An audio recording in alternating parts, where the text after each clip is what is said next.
Welcome back to career win updates.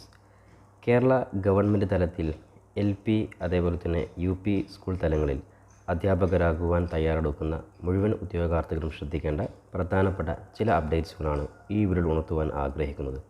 വിശദമായി വീഡിയോട്ട് പോകുന്നതിന് മുമ്പ് എഡ്യൂക്കേഷൻ, അഡ്മിഷൻ, എക്സാം നോട്ടിഫിക്കേഷൻ സംബന്ധമായിട്ടുള്ള കൂടുതൽ വിവരങ്ങൾക്ക് ഈ ചാനൽ നിങ്ങൾ മറക്കാതെ സബ്സ്ക്രൈബ് ചെയ്ത് വെക്കുവാനും ബെല്ലൈക്കൻ എനാബിൾ ചെയ്ത് വെക്കുവാനും ഓർമ്മപ്പെടുത്തുകയാണ്. അപ്പോൾ ഒന്നാമതായിട്ട് ഒരുപാട് ഉദ്യോഗാർത്ഥികൾ നിലവിൽ ഇപ്പോൾ ഗവൺമെൻറ് വിളിച്ചിട്ടുള്ള LPSA അതേപോലെ തന്നെ UPSA, അതായത് LP സ്കൂൾ അതേപോലെ തന്നെ UP സ്കൂൾ അധ്യാപകരാകുവാൻ വേണ്ടി വിളിച്ചിട്ടുള്ള LPSA UPSA എക്സാമിന് തയ്യാറെടുക്കുകയാണ്. അപ്പോൾ കഴിഞ്ഞ ദിവസം നോട്ടിഫിക്കേഷൻ വന്നിരുന്നു. അപ്പോൾ അതുമായി ബന്ധപ്പെട്ട് നിലവിൽ എക്സാം എഴുതുന്ന ഉദ്യോഗാർത്ഥികളും അതേപോലെ തന്നെ ഇപ്പോൾ DLED അല്ലെങ്കിൽ B.Ed കോഴ്സ് പഠിച്ചുകൊണ്ടിരിക്കുന്ന വിദ്യാർത്ഥികളുടെയും പ്രധാനപ്പെട്ട ചില സംശയങ്ങൾക്കുള്ള മറുപടിയാണ് ഈ വീഡിയോ ഉണർത്തുവാൻ ആഗ്രഹിക്കുന്നത്. അപ്പോൾ ഒന്നാമതായിട്ട് പറയുവാനുള്ളത് LPSA UPSA പരീക്ഷയുടെ ക്വാളിഫിക്കേഷനാണ് പറയുവാനുള്ളത്. കാരണം ഒരുപാട് വിദ്യാർത്ഥികൾ കഴിഞ്ഞ വീഡിയോയിലും പേഴ്സണലായിട്ട് ചോദിച്ചിരുന്നു. അതായത് നിലവിൽ DLED ഫൈനൽ പഠിക്കുന്ന അല്ലെങ്കിൽ B.Ed ഫൈനൽ സെം എക്സാം എഴുതുന്ന വിദ്യാർത്ഥികൾക്ക് ഈ പറയുന്ന LPSA UPSA അപേക്ഷ കൊടുക്കാൻ സാധിക്കുമോ, കേട്ടിട്ട് കൃത്യമായിട്ട് എങ്ങനെയാണെന്നുള്ള പല സംശയങ്ങളും ചോദിച്ചിരുന്നു. അപ്പോൾ ആമുഖമായിട്ട് പറയേണ്ടത് ഇപ്പോൾ വിളിച്ചിട്ടുള്ള LPSA UPSA, അതായത് കഴിഞ്ഞ വർഷം, അതായത് കഴിഞ്ഞ ഇയറിൽ, അതായത് 2020 വിളിച്ചതിന് ശേഷം ഈ വർഷം 2024 ഈ പറയുന്ന LPSA UPSA ഗവൺമെൻറ് വിളിക്കുന്നത്. സാധാരണഗതിയിൽ 3-4 വർഷത്തെ ഗ്യാപ്പിലാണ് LPSA UPSA വിളിക്കാറുള്ളത്. അപ്പോൾ അതുകൊണ്ട് തന്നെ ഇപ്പോൾ 2024 ഡിസംബറിൽ വിളിച്ചിട്ടുണ്ട്. അപ്പോൾ ഇതിൽ അപേക്ഷ കൊടുക്കണമെങ്കിൽ നിർബന്ധമായിട്ട് നിങ്ങൾക്ക് ഈ പറയുന്ന അടിസ്ഥാന യോഗ്യത നിങ്ങൾ ക്വാളിഫൈഡ് ആയിരിക്കണം. അതായത് DLED പൂർത്തിയാക്കുകയും കേട്ടിട്ട് ക്വാളിഫൈഡ് ആയിട്ടുള്ളവർ, അല്ലെങ്കിൽ B.Ed പൂർത്തിയാക്കുകയും, അതായത് B.Ed സർട്ടിഫിക്കറ്റ് നിങ്ങൾക്ക് കയ്യിൽ കിട്ടിയ വിദ്യാർത്ഥിയെ സംബന്ധിച്ചിടത്തോളം അത്തരത്തിലുള്ള വിദ്യാർത്ഥികളും അതേപോലെ തന്നെ കേട്ടിട്ട് ക്വാളിഫൈഡ് ആയിട്ടുള്ളവർക്കും മാത്രമാണ് ഈ പറയുന്ന LPSA UPSA ഈ വർഷത്തെ അപേക്ഷ കൊടുക്കാൻ സാധിക്കുള്ളൂ. നിലവിൽ ഫൈനൽ ഇയർ പഠിക്കുന്നവർ തീർച്ചയായിട്ടും നിങ്ങൾക്ക് അടുത്ത അറ്റംപ്റ്റിലായിരിക്കും, അതായത് ഈ പറയുന്ന കാലാവധി കഴിഞ്ഞ ശേഷം നെക്സ്റ്റ് അറ്റംപ്റ്റിൽ വിളിക്കുന്നത് മാത്രമാണ് നിങ്ങൾക്ക് അപേക്ഷ കൊടുക്കുവാൻ സാധിക്കുള്ളൂ. ഈ ഒരു കാര്യം ജസ്റ്റ് ആമുഖമായിട്ട് ഉണർത്തുകയാണ്. ഇനി അതേപോലെ തന്നെ കേട്ടിട്ടുമായി ബന്ധപ്പെട്ടുള്ള സംശയങ്ങൾ പ്രത്യേകം ശ്രദ്ധിക്കുക. അതായത് ഞാൻ കഴിഞ്ഞ വീട്ടിൽ കൃത്യമായിട്ട് പറഞ്ഞിട്ടുണ്ട്. അതായത് DLED പ്ലസ് കേട്ടിട്ട് 1 ഉണ്ടെങ്കിൽ നിങ്ങൾക്ക് LPSA എഴുതുവാൻ സാധിക്കും. ഇനി DLED പ്ലസ് കേട്ടിട്ട് 2 ഉണ്ടെങ്കിൽ നിങ്ങൾക്ക് ഈ പറയുന്ന LPSAയും അതേപോലെ തന്നെ UPSAയും നിങ്ങൾക്ക് എഴുതുവാൻ സാധിക്കുന്നതാണ്. ഓക്കെ, അത് കേട്ടിട്ട് 2 1ഉം അത് കേട്ടിട്ട് 2 ഉണ്ടെങ്കിൽ നിങ്ങൾക്ക് LPയും UPയും നിങ്ങൾക്ക് DLED കൂടെ എഴുതുവാൻ സാധിക്കും.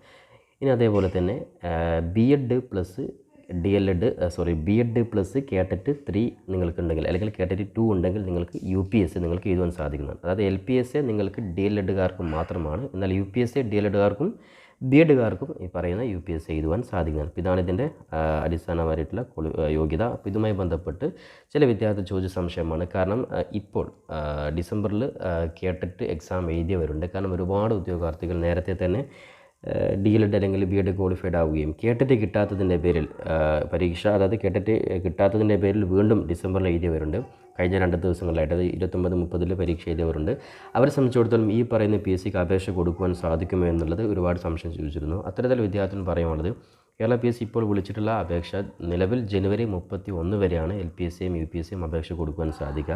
അപ്പോൾ അതുകൊണ്ട് തന്നെ ഈ ഒരു കാലയളവിനുള്ളിൽ നിങ്ങളുടെ കേട്ടറ്റിൻ്റെ റിസൾട്ട് വരികയാണെങ്കിൽ നിങ്ങൾക്ക് PSCയുടെ അപേക്ഷ കൊടുക്കുവാൻ സാധിക്കുന്നതാണ്. കഴിഞ്ഞ വർഷങ്ങൾക്ക് ഇതേപോലെ തന്നെ പല ഹൈസ്കൂൾ അതേപോലെ തന്നെ ഹയർ സെക്കൻഡറി വിഭാഗത്തിലൊക്കെ സെറ്റിൻ്റെ റിസൾട്ട് വരാത്തതിൻ്റെ പേരിൽ, അതായത് PSCയുടെ ഭാഗത്ത് നിന്ന് എക്സാം നോട്ടിഫിക്കേഷൻ വരികയും സെറ്റിൻ്റെ റിസൾട്ട് വരാത്ത സാഹചര്യം വന്നപ്പോൾ സെറ്റിൻ്റെ റിസൾട്ടൊക്കെ വന്ന ഒരുപാട് സാഹചര്യങ്ങളുണ്ട്. അതുകൊണ്ട് തന്നെ നിലവിൽ കേട്ടിട്ട് പരീക്ഷ എഴുതി ഉദ്യോഗസ്ഥർ ശ്രദ്ധിക്കേണ്ട കാര്യം, PSCയുടെ ഭാഗത്ത് നിന്ന് യാതൊരു കാരണവശാലും എക്സാമിൻ്റെ ഡേറ്റ് എക്സ്റ്റെൻഡ് ചെയ്തൊരു സാഹചര്യം സാധാരണഗതിയിൽ ഉണ്ടാവാറില്ല. അതുകൊണ്ട് തന്നെ കേട്ടിട്ട് റിസൾട്ട് നേരത്തെ ആക്കുവാൻ വേണ്ടി നിങ്ങളുടെ ഭാഗത്ത് നിന്ന് കൃത്യമായിട്ട് ഇപ്പോൾ കേട്ടിട്ട് എഴുതിയിട്ടുള്ള എല്ലാ വിദ്യാർത്ഥികളും പരീക്ഷാ ഭവനോട് കൃത്യമായിട്ട് റിസൾട്ട് നേരത്തെ ആക്കുവാൻ വേണ്ടി നിങ്ങൾ പരമാവധി നിങ്ങളുടെ ഭാഗത്ത് നിന്ന് റിക്വസ്റ്റ് ചെയ്യുക. അങ്ങനെയാണെങ്കിൽ ഒരു പക്ഷേ ഈ ഒരു മാസത്തിനുള്ളിൽ നിങ്ങളുടെ കേട്ടിട്ട് റിസൾട്ട് വരികയാണെങ്കിൽ തീർച്ചയായിട്ടും നിങ്ങൾക്കും ഈ പറയുന്ന LPSA UPSA അപേക്ഷ കൊടുക്കുവാൻ സാധിക്കുന്നതാണ്. അപ്പോൾ അതുകൊണ്ട് തന്നെ നിലവിൽ കേട്ടിട്ട് പരീക്ഷ ചെയ്ത എല്ലാ ഉദ്യോഗാർത്ഥികളും ഇത്തരത്തിൽ റിക്വസ്റ്റ് കൊടുക്കുക. റിസൾട്ട് നേരത്തെ ആവുകയാണെങ്കിൽ നിങ്ങൾക്ക് അപേക്ഷ കൊടുക്കാൻ സാധിക്കുന്നത്. ഇതാണ് ആമുഖമായിട്ട് പറയാനുള്ളത്. ഇനി നിലവിൽ അപേക്ഷ കൊടുക്കുവാനും, അതായത് UPSC LPSC അപേക്ഷ ക്ഷണിച്ചു. ഇനി പ്രൊഫൈലിൽ കയറിയിട്ട് നിങ്ങൾ അപേക്ഷ കൊടുക്കുന്ന ഉദ്യോഗാർത്ഥി ശ്രദ്ധിക്കേണ്ട കാര്യമാണ്. 14 ജില്ലകളിലാണ് വിളിച്ചിട്ടുള്ളത്. കാരണം ഒരുപാട് ഉദ്യോഗാർത്ഥികൾ നോട്ടിഫിക്കേഷൻ വന്നു, അപേക്ഷയുടെ ലിങ്ക് വന്നു എന്നൊക്കെ ഒരുപാട് ചോദിച്ചിരുന്നു. അപ്പോൾ അതായത് നിങ്ങൾ തിരക്ക് പിടിച്ച് അതായത് നിലവിലത്തെ സാഹചര്യത്തിൽ PSCയുടെ വെബ്സൈറ്റ് ഏറ്റവും കൂടുതൽ ബിസി ആയിരിക്കുന്ന ഒരു സമയമാണ്. കാരണം LDC ഉൾപ്പെടെ ഒരുപാട് തസ്തികകളിൽ അപേക്ഷ ക്ഷണിച്ചതുകൊണ്ട് തന്നെ PSCയുടെ വെബ്സൈറ്റ് വളരെയധികം സെർവർ ബിസിയാണ്. അതുകൊണ്ട് തന്നെ നിങ്ങൾ രാത്രി സമയങ്ങളിൽ നിങ്ങൾ ഉപയോഗിക്കുകയാണെങ്കിൽ ഒരു പക്ഷേ നിങ്ങൾക്ക് എളുപ്പത്തിൽ ലോഗിൻ ചെയ്ത് നിങ്ങൾക്ക് കൊടുക്കാൻ സാധിക്കുന്നതാണ്. അപ്പോൾ 14 ജില്ലകളിലേക്കാണ് PSC ഇപ്പോൾ LPSC UPSC വിളിച്ചിട്ടുള്ളത്. അപ്പോൾ അതുകൊണ്ട് തന്നെ ഒന്നാമതായിട്ട് നിങ്ങൾ ശ്രദ്ധിക്കേണ്ട കാര്യം, ഏത് ജില്ലയാണ് നിങ്ങൾ ചൂസ് ചെയ്യുന്നത് നിങ്ങൾ കൃത്യമായിട്ട് ധാരണയാക്കി വെക്കണം. കാരണം ഒരുപാട് ഉദ്യോഗാർത്ഥികൾ പല ജില്ലകളിൽ ഏതെങ്കിലും ജില്ല കൊടുക്കുന്നതിന് പകരം കൃത്യമായിട്ടൊരു ധാരണ ഉണ്ടാക്കിയതിന് ശേഷം മാത്രം കൊടുക്കുക. അതിൽ ഒന്നാമത്തെ ഒരു പ്രയോറിറ്റി സാധാരണഗതിയിൽ നമ്മൾ കൊടുക്കേണ്ടത് സ്വന്തം ജില്ല തന്നെയാണ്. കാരണം ഒരുപാട് ഉദ്യോഗാർത്ഥികൾ ഒരു പക്ഷേ വേറെ ജില്ലകൾ കൊടുത്തു കഴിഞ്ഞാൽ നിങ്ങൾ ശ്രദ്ധിക്കേണ്ട കാര്യം, LPSC അല്ലെങ്കിൽ UPSC ആയാലും നിയമനം ലഭിച്ചു കഴിഞ്ഞാൽ നമ്മൾ ഏകദേശം നോർമലി ഒരു 10 വർഷത്തോളം നിങ്ങൾ ലഭിച്ച ജില്ലയിൽ തന്നെ നിങ്ങൾ ഒരു പക്ഷേ നിങ്ങൾ ജോലി ചെയ്യേണ്ട ആവശ്യമുണ്ട്. 10 വർഷത്തിനിടയിൽ സാധ്യത കുറവാണ്. 10 വർഷത്തിനുള്ളിൽ ഒരു പക്ഷേ നിങ്ങൾക്ക് ട്രാൻസ്ഫർ അല്ലെങ്കിൽ പ്രൊമോഷനുമായിട്ട് നിങ്ങൾക്ക് പോകുവാൻ സാധിക്കുന്നതായിരിക്കും. എന്നാൽ നോർമൽ ഒരു 10 വർഷം നിങ്ങൾ ഇത്തരത്തിലൊരു ജില്ല നിങ്ങൾ കാണേണ്ടി വരും. അതുകൊണ്ട് തന്നെ അത്തരത്തിൽ മറ്റുള്ള ജില്ലകളിൽ നിങ്ങൾ പോയിട്ട് ജോലി ചെയ്യാൻ ഓക്കെ ആണെങ്കിൽ നിങ്ങൾക്ക് തീർച്ചയായിട്ടും കഴിഞ്ഞ വർഷങ്ങളിൽ ഏറ്റവും കൂടുതൽ അഡ്വൈസ് വിളിച്ചിട്ടുള്ള ജില്ലകൾ നിങ്ങൾക്ക് ചൂസ് ചെയ്യാൻ സാധിക്കുന്നതാണ്. ഫോർ എക്സാമ്പിൾ കോഴിക്കോട് ജില്ല, അതേപോലെ തന്നെ മലപ്പുറം ജില്ല, കാസർഗോഡ് ജില്ല, ഇതൊക്കെ ഏറ്റവും കൂടുതൽ അഡ്വൈസ് ലഭിച്ച ജില്ലകളാണ്. അപ്പോൾ അത്തരത്തിലുള്ള ജില്ലകൾ നിങ്ങൾക്ക് ഉപയോഗപ്പെടുത്താൻ സാധിക്കുന്നതാണ്. ഇനി ജില്ല മാറി നിങ്ങൾക്ക് ജോലി ചെയ്യാൻ താല്പര്യമില്ലാത്തവർ സ്വന്തം ജില്ല തന്നെ നിങ്ങൾ പ്രിഫർ ചെയ്യണമെന്നും ഓർമ്മപ്പെടുത്തുകയാണ്. ഓക്കെ, അപ്പോൾ ഇത് കൃത്യമായിട്ട് ഏത് ജില്ലയാണ് ഏറ്റവും കൂടുതൽ അഡ്വൈസ്, ഇതൊക്കെ നിങ്ങൾ കൃത്യമായിട്ട് മനസ്സിലാക്കിയ ശേഷം മാത്രം നിങ്ങൾ ഈ പറയുന്ന ജില്ല നിങ്ങൾക്ക് ചൂസ് ചെയ്യാൻ സാധിക്കുന്നതാണ്. അപ്പോൾ ഈ ഒരു കാര്യം പ്രത്യേകം ശ്രദ്ധിക്കാം. ഇനി അതോടൊപ്പം തന്നെ ഇനി ആർക്കൊക്കെയുള്ള യോഗ്യത ഈ വർഷത്തെ നോട്ടിഫിക്കേഷൻ പ്രകാരം കൃത്യമായിട്ട് ഇതിൽ പറയുന്നുണ്ട്. അപ്പോൾ അതും കൂടി ജസ്റ്റ് നമുക്ക് നോക്കാം. അതായത് പരമാവധി 40 വയസ്സ് വരെ, 18ൻ്റെയും 40 വയസ്സിൻ്റെയും ഇടയിലുള്ളവർക്കാണ് ഈ പറയുന്ന LPSC UPSC അപേക്ഷ കൊടുക്കാൻ സാധിക്കുക. യോഗ്യത നേരത്തെ പറഞ്ഞു, SSLC, അതേപോലെ തന്നെ +2, അതേപോലെ തന്നെ DLED, ഇനി അല്ലെങ്കിൽ degree plus BEd plus KTET. Okay, ഇനി KTET നിന്ന് ഒഴിവാക്കിയ ചില വിഭാഗക്കാരാണ്. അതായത് ഉദ്യോഗാർത്ഥി സംബന്ധിച്ചിടത്തോളം നെറ്റ്, സെറ്റ്, MPhil, PhD ഇങ്ങനെ ഏതെങ്കിലും എക്സാം ക്വാളിഫൈഡ് ആയിട്ടുള്ളവരാണ്. അവരെ സംബന്ധിച്ചിടത്തോളം ഈ പറയുന്ന KTET നിന്ന് ഒഴിവാക്കിയിട്ടുണ്ട്. അവർക്ക് ഡയറക്റ്റായിട്ട് BEd ഉണ്ടെങ്കിൽ UPSCയും, DLED ഉണ്ടെങ്കിൽ LPSC UPSC അവർക്ക് എഴുതുവാൻ സാധിക്കുന്നതാണ്. ഈ ഒരു കാര്യം പ്രത്യേകം ശ്രദ്ധിക്കാം. ഇനി അതോടൊപ്പം തന്നെ ശ്രദ്ധിക്കുന്ന പ്രധാനപ്പെട്ട മറ്റൊരു കാര്യമാണ്, SSLC വിഭാഗത്തിൽ പാർട്ട് 1 അല്ലെങ്കിൽ പാർട്ട് 2 മലയാളം പഠിക്കാത്തവരുണ്ടെങ്കിൽ അവർക്ക് DLED എക്സാം എഴുതാൻ സാധിക്കുന്നില്ല. അതായത് ഫോർ എക്സാമ്പിൾ CBSE വിഭാഗക്കാരാണെങ്കിൽ അവർ പാർട്ട് 1 പാർട്ട് 2 മലയാളം പഠിച്ചിട്ടില്ലെങ്കിൽ അത്തരത്തിലുള്ളവർക്ക് ഈ പറയുന്ന എക്സാം എഴുതുവാൻ സാധിക്കുന്നില്ല. കൂടാതെ BEd കോഴ്സിന് കേരളത്തിലുള്ള യൂണിവേഴ്സിറ്റികൾ, അതായത് BTech, അതേപോലെ തന്നെ BCA ഉൾപ്പെടെയുള്ള കോഴ്സ് പഠിച്ചവർക്ക് കേരള യൂണിവേഴ്സിറ്റി BEdന് ഓപ്ഷൻ കൊടുത്തിട്ടുണ്ട്. അത്തരത്തിൽ BTech പഠിച്ചിട്ട് അല്ലെങ്കിൽ BCA പഠിച്ചിട്ട് BEd എടുത്ത വിദ്യാർത്ഥികളാണെങ്കിലും അവർക്കും ഈ പറയുന്ന UPSC എക്സാം എഴുതുവാൻ സാധിക്കുന്നുണ്ട്. കാരണം നോർമലി ഇപ്പോൾ ഫോർ എക്സാമ്പിൾ BTechകാർ UPSC എങ്ങനെ പഠിപ്പിക്കും, അല്ലെങ്കിൽ BCAക്കാർ എങ്ങനെ UP ലെവലിൽ എങ്ങനെ ടീച്ചറാകാൻ പറ്റും, ഇങ്ങനെയൊക്കെ സംശയമുണ്ട്. പക്ഷേ കേരളത്തിൽ നിന്നും BTech BCA കഴിഞ്ഞ് BEd എടുത്ത വിദ്യാർത്ഥികളാണെങ്കിൽ, അതായത് കേരളത്തിലെ യൂണിവേഴ്സിറ്റിയിൽ നിന്നും BEd എടുത്തവരാണെങ്കിൽ അവർക്കും UPSC എക്സാം കൃത്യമായിട്ട് എഴുതാൻ സാധിക്കുന്നതാണ്. KTET 2 അല്ലെങ്കിൽ 3 പാസ്സാകണം എന്നത് നിർബന്ധമായ കാര്യമാണ്. ഇത്രയും പ്രധാനപ്പെട്ട കാര്യങ്ങളാണ് ഇതുമായി ബന്ധപ്പെട്ട് പറയാനുള്ളത്. അപ്പോൾ ഒരിക്കൽ കൂടി ഓർമ്മപ്പെടുത്തുന്നത്, ഇപ്പോൾ വിളിച്ചിട്ടുള്ള LPSC UPSC നിങ്ങൾക്ക് നിങ്ങളുടെ മുമ്പിൽ കൃത്യമായിട്ട് ഏകദേശം ഒരു 4-5 മാസം നിങ്ങളുടെ മുമ്പിലുണ്ട്.